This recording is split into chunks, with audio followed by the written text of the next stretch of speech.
자, 오늘은 지난 강의에 이어서 주기도문 제2강입니다. 이름이 거룩히 여김을 받으시오며. 지난 강의 때 하늘에 계신 우리 아버지여 이렇게 하나님을 부르면서 이 기도를 하라고 주님이 가르쳐 주셨는데, 아들로서 아버지께 기도하는 건데, 성경에서 아버지와 아들이 관계로 하나님과 우리 관계를 얘기할 때는 뭘 얘기하냐? 여러분 기억하십니까? 하나같이 다 기업을 받을 자라, 이런 개념으로 아버지라고, 그래서 하나님이 우리를 아들이라고 하는 것도 기업을 줄 자, 그런 의도로 우리를 자녀 삼으신 거예요. 그래서 하늘에 계신 우리 아버지여 하고 기도할 때는 아버지 나는 기업을 받을 자입니다 하는 이런 개념으로 이제 이 기도를 시작하는 거죠. 자, 주기도문은 우리 구원에 관한 기도입니다. 이것은 우리의 구원을 위해서 이 땅에 오신 예수님께서 우리의 구원을 이루기 위해서 모든 것을 하고 계시는데, 그 중에 우리에게 가르쳐 주신 이 기도도 우리 구원을 위해서 주님께서 이런 기도를 가르쳐 주신 겁니다.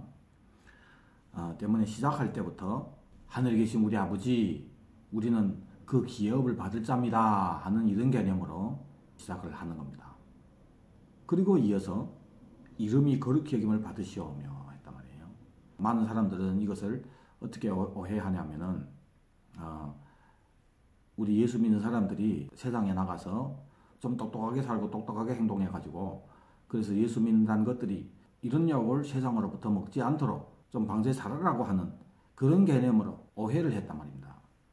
물론 우리가 그래 해야죠. 그러나 이 본문의 의도하는 아버지 이름이 거룩히 여김을 받기를 원합니다 하는 이 내용은 그거 아니다 그거예요. 그래서 먼저 본문에서 의도하는 것이 뭔지를 우리가 알고 그 은혜부터 받아야죠. 본문이 의도하는 것부터. 그리고 뭐 다르게 적용하는 것은 뭐 상관이 없겠지만은, 일단은 제일 중요한 것은 예수님이 이렇게 기도하라고 했을 때 그 의도하는 거 우리가 반드시 정확하게 알아야 됩니다. 이름이 거룩히 여김을 받으시오며, 아버지의 이름, 어느 이름입니까? 아버지께서 우리에게 아버지에 관해서 많은 이름을 계시해 주셨죠. 그런데 여기서 의도하는 이름은 뭐냐, 이거부터 우리가 알아야 되는데, 하나님께서 이름을 계시할 때는 하나님께서 뭘 한다를 우리에게 가르쳐 주시는 거예요. 하나님은 하시는 일을 그 이름을 계시하면서 우리에게 알려주시는 거예요. 이름은 항상 이런 용도로 사용됩니다. 왜냐하면 하나님은 무한하신 분이시기 때문에 그분은 어떤 이름에 국한될 수 없는 분이에요. 저는 이 전 사무엘이라고 하는 이 이름에 국한된 사람입니다. 그러나 하나님은 무한하신 분이기 때문에 절대 어떤 이름에 국한될 수 없는 분이란 말이에요. 때문에 하나님은 이름이 있을 수가 없어요. 다만 우리를 구원하기 위해서 하나님께서 내가 뭘 하고 있다를 우리에게 이름으로 항상 계시하고 가르쳐 주시는 거예요. 그래서 그 이름을 정확하게 부름으로 그 하나님께서 의도하는 대로 그 일 가운데 우리가 서게 되는 거예요. 하나님대로 나는 따로 놀고, 혹은 하나님을 내가 원하는 어떤 식으로 만들어서 금송아지 하나님으로 대체해가지고 이게 하나님이라고 믿고, 이런 얼빠난 짓을 안 한단 말이에요. 이름을 제대로 알아요. 이름을 제대로 알아요. 그래서 이름이 너무 중요한데, 그 이름이 거룩하게 여김을 받기를 원합니다. 거룩하다, 이것은 구별됐다는 말인데, 그럼 구별이 대상이 있단 말이에요. 항상 뭐하고 구별됐냐 말이에요. 소위 하나님이라고 하나님이 허울을 쓰고 있는 금송아지 하나님, 가짜 하나님, 다른 신, 거짓 신, 우상, 그것들하고는 다르게 구별되게 불려지기를 원합니다. 이런 뜻입니다. 왜냐하면 그 이름을 정확하게 가짜 신하고는 구별되게 불러야 우리와 하나님과의 관계가 정확한 관계가 되는 거예요. 내가 원하는 하나님 만들어서 믿으면서 하나님 믿는다고 이렇게 착각하지 않는단 말이에요. 이러면 이단들도 다 하나님 믿는다고 얘기합니다. 맞죠? 심선지도 어머니 교회도 자기는 하나님 믿는다고 합니다. 그래서 그 사람들이 여러분들이 찾아와서 니도 하나님이고 나도 하나님이고 우리 똑같은 하나님인데, 그럼 여러분들이 맞아 우리 똑같은 하나님이야 그럴 거예요? 미쳤습니까? 저 짜가라, 좀 아슬하네, 좀 이러지 마라. 너네 하나님 그거 네 진짜 하나님이야, 그거 가짜야. 우리 하나님하고 섞지 마. 왜 너네 하나님 진짜고 우리 하나님 가짜냐 말이에요. 근거가 있어야 하잖아요. 성경이 항상 근거란 말이에요. 예. 그런데 우리 안에 들어와 있는 알려지지 않은 다른 하나님이 있단 말이에요. 그것을 구분하기 위해서는 이 이름을 정확하게 알아야 되는 거예요. 그 사람들도 똑같이 하나님이라고 여호와라고 외치고 있고 예수 똑같이 부르고 있고 이 사람들이 교회 안에 들어왔다 그거예요. 언제 오라고. 어찌 보면 지금 현재 여러분들도 이 하나님을 구별되게 부르지 않고 그 가짜 하나님으로 부르고 있을 수 있다 거예요. 다른 하나님, 금송아지 하나님을 부르면서 하나님이라고 생각하고 부르면서 살 수 있다 거예요. 그래서 정확하게 부르려면 구별되게 불러야 할 그 하나님이 그 이름에 대해서 정확하게 알아야 되는 거예요. 왜냐하면은 하나님께서 뭘 한다를 가르쳐 주는 것을 정확하게 이름으로 제시했기 때문에 그 이름을 제대로 알고 불러야 나도 그분이 의도하는 대로 그 하나님을 알아보고 믿게 된다는 거예요. 그래서 이름이 너무 중요합니다. 성경에서 하나님께서 계시하신 그 이름 중에서 가장 중요한 이 이름, 출애굽기 3장 13절부터 15절에 나오죠. 이 이름을 우리가 나누겠는데 이 배경은 하나님께서 미디안 광야에는 모세를 부를 때입니다. 모세가 싫어하죠. 가기 싫죠. 그래서 자꾸 이 피탈되는 이 장면, 이때 하나님께서 그 이름을 계시하잖아요. 우리 함께 보겠습니다. 출애굽기 3장 13절부터 15절 말씀. 그래서 가기 싫은 모세가 하나님 가기 싫은데 왜 거기 가야 될까? 싫습니다. 내 가서 너네 조상의 하나님이 나를 보내왔다야. 그러면 그 사람들이 그럼 그 하나님 이름 뭐야? 그럼 내 뭐라고 대답해라. 그러니까 하나님께서 모세에게 이르시되 나는 스스로 있는 자다. 스스로 있는 자가 너에게 보내셨다 해라. 너희 조상의 하나님 여호와 곧 아브라함, 이삭, 야곱의 하나님께서 나를 너에게 보내셨다 해라. 이는 나의 영원한 이름이요 대대로 기억할 나의 칭호다. 뭐가요? 너희 조상의 하나님 여호와. 그래서 이제 처음 하나님께서 이 여호와라고 하는 이 이름으로 계시를 합니다. 출애굽 6장 2절부터 보면 하나님 모세 보고 나는 여호와니라 내가 아브라함, 이삭, 야곱에게는 전능의 하나님으로 나타냈다. 나의 이름을 여호와로는 그들에게 알리지 아니하였다. 그 전에 아브라함, 이삭, 야곱에게는 전능의 하나님 엘샤다이라고 하는 이 이름으로 계시한 거죠. 근데 여호와로는 안 했단 말이에요. 가나안 땅 곧 그들이 거류한 땅을 그들에게 주기로 언약을 했다고 합니다. 언약. 그 언약을 기억한다 하면서 그러므로 이스라엘 자손에게 말하기를 나는 여호와라. 이 이름을 설명해 주잖아요. 애국 사람이 무거운 짐 밑에서 너희를 빼내고 그들이 노역에서 너희를 건지고 편팔과 큰 심판들로서 너희를 속량하여 너희를 내 백성으로 삼고 나는 너희 하나님이 되리니 나는 애국 사람이 무거운 짐 밑에서 너희를 빼낸 너희 하나님 여호와인 줄 너희가 알지라. 그래서 아브라함, 이삭, 야곱에게 주기로 맹세한 그 언약의 내용인 그 땅, 맹세한 땅으로 너희를 인도하고 그 땅을 너희에게 주어 기업을 삼게 하리라. 나는 여호와라. 하나님께서 여호와라는 그 이름으로 계시한 것을 지금 설명해 주는 거예요. 아까 얘기했잖아요. 하나님께서 이름을 계시할 때는 항상 하나님이 뭔가를 하고 계시다를 가르쳐 주신다고. 그 이름을 통해서. 그래서 이 부분이 너무 중요한 거예요. 이 이름을 암에 있어서는 출애굽 6장 4절부터 8절이 너무 중요한 겁니다. 자, 이걸 위해서 먼저 하나님의 이름의 개념부터 나눌 건데 그 조상들에게 나타났던 전능한 하나님이라고 하는 이 단어는 엘샤다이입니다. 그 전에 하나님께서 하나님 자신을 나타날 때는 항상 엘 혹은 엘로힘으로 나타냈어요. 엘로힘 했을 때 뭐 복수로 쓸 때 엘로힘을 사용한다들 얘기도 하는데 꼭 그런 건 아닙니다. 창세기 1장 1절에 태초에 하나님이 천지를 창조하시니라. 이때요 하나님이 바로 엘로힘입니다. 엘로힘. 태초에 엘로힘이 천지를 창조하셨다. 근데 출애굽기 20장 3절에 너는 나 외에 다른 신들을 내게 두지 말라 했을 때 다른 신, 이것도 엘로힘입니다. 그래서 엘로힘 혹은 엘로 하나님께서 표현할 때는 무슨 개념이냐면 그냥 신이라는 개념입니다. 신. 다른 신들도 똑같은 이 단어를 쓴단 말이에요. 엘로힘. 심지어 여신 했을 때도 우상의 그 신 얘기할 때도 애를 씁니다. 그 신이라는 개념인데 그전에 제가 저희 할머니에게 복음을 전할 때 저희 할머니가 자기 하나님 있는데요. 하나님이라고 안 하죠. 하느님이라죠. 산신령이 하느님이지. 이러더라고요. 그러니까 신의 개념은 다 있단 말입니다. 모든 인간은. 근데 어떤 신인지 모르죠. 그냥 신이라는 개념이 있단 말이에요. 지금 예수 안 믿는 사람들도, 중국 사람들은 선이라고 하잖아요.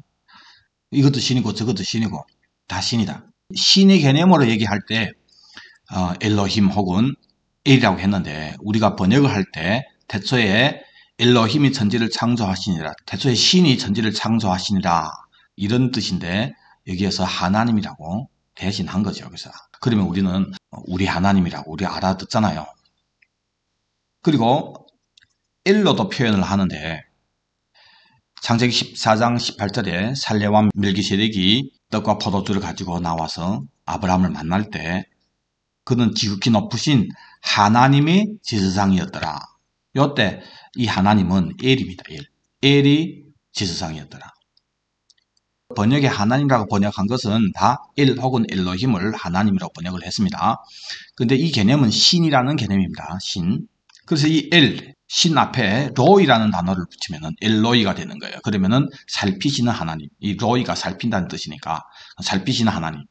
이 엘로이는 창세기 16장 13절에 나오죠. 하갈이 자기에게 이르신 여호와의 이름을 나를 살피는 하나님이라 하였으니, 살피는 하나님. 요때 엘로이란 말이에요. 조상들에게 전능한 하나님으로 나타냈다 했을 때는 엘샤다이란 말이에요. 엘은 신이고 샤다이는 전능자, 그런 뜻이란 말입니다. 그래서 전능한 하나님. 조상들에게는 이런 전능한 신으로 나타난 거예요. 그래서 하나님께서 전능한 하나님으로 계시할 때는 무엇을 의도하냐, 그걸 우리가 알아야 됩니다. 제일 처음에 아브라함에게 전능한 하나님으로 나타날 때는 창세기 17장 1절부터 나오죠. 아브라함이 99세 되었을 때입니다. 나는 전능한 하나님이라, 너는 내 앞에서 행하여 완전하라. 이런 얘기하면서 언약을 세우죠. 내 언약을 너와 너 사이에 두어 너를 크게 번성하게, 또 내 언약이 너와 함께 있으리니 너는 여러 민족의 아버지가 될지라. 그리고 아브라함, 이 이름을 아브라함이라고 고쳐주죠. 왜? 내가 너를 여러 민족의 아버지가 되게 함이니라. 그래서 이름을 고쳐줄 때도 하나님께서 네 삶 가운데서 이 일을 한다, 그 일을 가르쳐 주시는 거예요. 무슨 일을 합니까? 아브라함을 여러 민족의 아버지가 되게 하는 일을 한다는 거예요. 그래서 네게서 민족들이 나고 왕들이 네게로부터 나오리라. 내가 내 언약을 너와 및 내 대대 후손 사이에 세워서 영원한 언약을 삼고 너와 내 후손의 하나님이 되리라. 아브라함이 하나님뿐만 아니라 후손이 하나님 된다고 합니다. 그리고 내가 거류하는 이 땅, 곧 가나안 온 땅을 주어 영원한 기업이 되게 하고 나는 그들이 하나님이 되리라. 이 언약의 내용은 후손과 땅입니다. 자, 이건 불가능한 일이잖아요. 할 수 없는 일이잖아요. 왜? 지금 아브라함은 백세를 바라보는 아바인데 자녀도 없는데 어떻게 가능합니까? 근데 하나님 하겠다 그래요. 난 너를 통해서 한단 말이에요. 그러면서 이런 것이 아브라함이라고 고쳐주잖아요. 근데 이건 불가능한 일이란 말이에요. 그래서 이때 하나님은 자신을 전능한 하나님으로 소개하는 거예요. 엘샤다이로. 이 불가능한 언약을 하나님은 이루신다, 할 수 있다, 그걸 가르쳐 주시는 거예요. 그걸 알게 하시려고 이름으로 계시를 하는 거예요. 전능한 하나님. 이삭에게도 전능한 하나님으로 나타났기 때문에 이삭은 그 전능한 하나님 엘샤다이를 믿은 거예요. 창세기 28장 1절부터 4절에 나오는데, 그래서 야곱을 보낼 때 전능하신 하나님이 내게 복을 주어서 내가 생육하고 번성하게 해서 내가 여러 족속을 이루게 하시고 아브라함에게 허락하신 복을 내게 주시되 너와 함께 내 자손에게도 주사 하나님이 아브라함에게 주신 땅, 곧 너희 거류하는 땅을 내가 차지하게 하시기를 원하노라. 아브라함하고 전능하신 하나님으로 나타나면서 하신 그 언약을 아브라함이 믿었고 이삭도 믿은 거예요. 그래서 야곱을 축복하는 이 내용이 전능하신 하나님이 엘샤다이가 내게 복을 주어서 생육 번성하고 여러 민족, 아브라함에 허락하신 복, 아브라함에게 주신 땅, 네가 차지하기를 원하노라, 이렇게 얘기하잖아요. 엘샤다이. 또 야곱에게도 보면은 창세기 35장 9절부터 야곱이 비단 아람에서 돌아오니까 하나님께서 다시 야곱에게 나타나서 그에게 복을 주시고, 이번에는 야곱의 이름을 이스라엘이라고 고쳐줍니다. 과거에 아브람의 이름을 아브라함이라고 고쳐주면서 언약을 맺었던 것처럼 지금은 그의 손자인 야곱에게 나타나서 또 그의 이름을 이스라엘이라고 고쳐주면서 하나님 자신을 엘샤다이, 나는 전능한 하나님이라 생육하며 번성해라. 한 백성과 백성들의 총회가 내게서 나오고 왕들이 내 허리서 나오리라. 내가 아브라함과 이삭에게 준 땅을 내게 주고, 또 땅 얘기하잖아요. 그 언약을 다시 반복하는 거예요. 그래서 출애굽 6장 1절에 모세에게 나타나서 지금 불가능한 애굽에서 이 백성을 꺼내오는 이 일을 하나님께서 하실 것인데 왜 하시냐? 너네 조상에게 전능한 하나님으로 내가 나타나서 얘기했기 때문에 그 언약을 이룬다고 해요. 전능한 하나님. 그래서 아브라함, 이삭, 야곱에게는 전능한 하나님 엘샤다이로 나타났다. 그런데 나의 이름을 여호와로는 그들에게 알리지 아니하였다. 지금 출애굽하는 이 시점에서 여호와라고 하나님 이름을 계시해 주신 거예요. 왜요? 여호와라고 하는 그 일을 할 것이기 때문에. 그래서 뭘 이룹니까? 가나안 땅을 주기로 약속한 그 언약을 기억하고 이 일을 한다고 해요. 그래서 이스라엘 자손에게 말해라. 나는 여호와다. 이 이름을 알려주라고 해요. 왜 이 이름을 알려줍니까? 왜 새 이름으로 계시합니까? 이 일을 할 거니까. 그 일이 내용이 뭡니까? 애굽 사람이 무거운 짐 밑에서 너희를 빼내고 그들이 너에게서 너희를 건지고 편팔과 큰 심판들로서 너희를 속량하고 너희를 내 백성 삼고 나는 네 하나님이 되고 나는 애굽 사람의 무거운 짐 밑에서 너희를 빼낸 너희 하나님 여호와인 줄 너희가 알지라. 그래서 아브라함, 이삭, 야곱에게 주기로 맹세한 땅으로 너희를 인도하고 그 땅을 너희에게 주어 기업을 삼게 하리라. 나는 여호와라. 조상에게는 나타나지 않았던 그 이름, 여호와라고 하는 이 이름으로 나타날 때는 이 일을 하는 거라. 이런 개념입니다. 여러분들 이 설교를 반복해서 들으면은 이 개념이 서게 됩니다. 오늘 강의 마무리. 자, 여러분 한번 생각해 보세요. 아브라함, 이삭, 야곱에게는 가나안 땅이라고 하는 이 땅을 약속으로 하면서 전능한 하나님 엘샤다이로 나타났습니다. 왜요? 그래서 어쩌라고요? 그 약속을 믿으라고. 전능한 하나님이니까 왜 못하겠냐? 못할 일이 뭐 있겠냐? 다 할 수 있다 이거예요. 하나님께서 하나님의 이름을 엘샤다이라고 이렇게 표현할 때는 의도가 뭡니까? 이 언약을 믿으라고. 나는 그걸 너에게 할 수 있는 신이다. 그걸 가르쳐 주시려고 하는 거예요. 그래서 이름을 계시한다니까. 전능한 하나님. 반복해서 말씀드립니다만 하나님께서 이름을 계시할 때는 항상 어떤 일을 하는 하나님으로 믿어야 되는 거예요. 그래야 정확하게 그분을 믿는단 말입니다. 자, 그래서 엘샤다이로 나타났던 하나님께서 지금은 아브라함, 이삭에게 약속했던 그 약속을 시행하는 시점이란 말이에요. 아브라함과 이삭과 야곱에게 약속했던 이 후손들이 지금 애굽이라고 하는 이 나라에서 종살이를 하고 있는데 이제 하나님께서 이 언약을 이루신단 말이에요. 그러면서 이름을 여호와라고 소개할 때는 이제는 그 약속을 시행하는 거예요. 그래서 시행하는 게 뭐냐 말이에요. 무슨 일을 하는데요. 그 약속을 이루기 위해서 여기서 꺼낸 가나안 땅에 들여보낸다 이거예요. 그래서 애굽된 종된 애굽에서 꺼내서 약속의 땅에 들여보내서 이 언약을 이루는 것을 이 사람들로 믿으라고. 그래서 이 신은 다른 신이 아니라 지금 이 애굽에서 너를 대박나게 하고 하는 그런 신이 아니라 여기서 꺼내서 약속의 땅에 데려감으로 그 언약을 이루는 하나님이다. 이런 신이다 하는 이것을 알아라는 거예요. 그래서 여호와라고 소개를 하는 겁니다. 다음 강의 예고. 이 여호와라고 하는 것이 여드해, 와브해 네 단어로 되어 있는데 신성 사문자로 갑니다. 근데 이 단어에는 자음만 있지 모음이 없습니다. 여러분들 즈 하면은 도대체 무슨 얘기인지 어떻게 합니까? 여기에 모음을 붙여야 아버지 이해되잖아요. 근데 이 신성 사문자가 그렇다고 해요. 자음만 있고 모음이 없단 말입니다. 여드, 해, 와브, 해. 요 네 문자로 되어 있습니다. 근데 왜 우리가 지금 이 단어를 여호와라고 하냐? 모세는 아마 이 이름을 어떻게 부르는지를 알았을 것입니다. 그런데 후에 그 이름을 망령되이 부를까봐 이 사람들이 감히 부르지를 못하고 아도나이, 주님으로 주로 많이 불렀단 말입니다. 그리고 그분 이렇게 불렀단 말이에요. 그러다가 나중에 모음이 없는 여드해 와브해에 히브리어 아도나이의 모음을 여드해 와브해에 갖다 붙여서 여러분들 화면 보세요.